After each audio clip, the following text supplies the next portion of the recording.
বাংলাদেশে ভয়াবহ দুর্নীতির অভিযোগ উঠেছে শেখ হাসিনার ভাগ্নি যুক্তরাজ্যে ক্ষমতাসীন লেবার পার্টির ট্রেজারি মন্ত্রী টিউলিপ সিদ্দিকের বিরুদ্ধে। অভিযোগ ওঠার পর ব্রিটেনে তাকে জিজ্ঞাসাবাদ করছেন সে দেশের মন্ত্রিসভার কর্মকর্তারা। অভিযোগ প্রমাণিত হলে মন্ত্রিত্ব হারাতে পারেন তিনি। টিউলিপের বিরুদ্ধে অভিযোগ তিনি, তার খালা ও বাংলাদেশের সাবেক প্রধানমন্ত্রী শেখ হাসিনা, তার মা শেখ রেহেনা সহ সব মিলিয়ে 4 জন মিলে বাংলাদেশে রূপপুর পারমাণবিক বিদ্যুৎ কেন্দ্র প্রকল্প থেকে $5 বিলিয়ন আত্মসাৎ করেছেন। ব্রিটিশ সংবাদ মাধ্যম টেলিগ্রাফের প্রতিবেদন থেকে এই তথ্য জানা গেছে। টেলিগ্রাফের প্রতিবেদনে বলা হয়েছে, রোববার প্রথমবার প্রকাশ্যে আসে মন্ত্রিসভায় ন্যায় ও নৈতিকতা দল এই অভিযোগে টিউলিপ সিদ্দিককে জিজ্ঞাসাবাদ করেছে।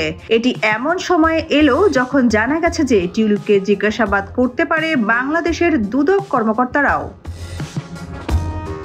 বাংলাদেশের দুর্নীতি দমন কমিশন গত সপ্তাহে টিউলিপ সিদ্দিক, তার মা শেখ রেহেনা এবং খালা শেখ হাসিনার বিরুদ্ধে তদন্ত শুরু করেছে।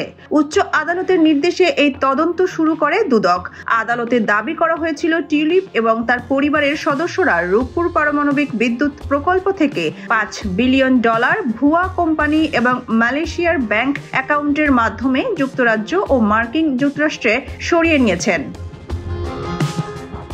গত সপ্তাহে ডেইলি মেইল এই খবরটি প্রকাশের পর লেবার পার্টির নেতারা অভিযোগগুলোকে অমূলক বলে অভিহিত করেন। তারা জানান টিউলিপ সিদ্দিক অভিযোগগুলো অস্বীকার করেছেন। তারা আরও জানান যে এখন পর্যন্ত কোনো কর্তৃপক্ষ টিউলিপের সঙ্গে যোগাযোগ করেনি। তবে দুদকের কর্মকর্তারা ডেইলি মেইলকে জানান 5 সদস্যের একটি তদন্তকারী দল বর্তমানে টিউলিপ সিদ্দিক এবং অন্যদের দুর্নীতির বিষয়ে সম্পর্কিত দলিল প্রমাণ সংগ্রহ করছেন এবং কয়েক সপ্তাহের মধ্যে অভিযুক্তদের প্রতিক্রিয়া জানতে চিঠি পাঠানোর সম্ভাবনা আছে।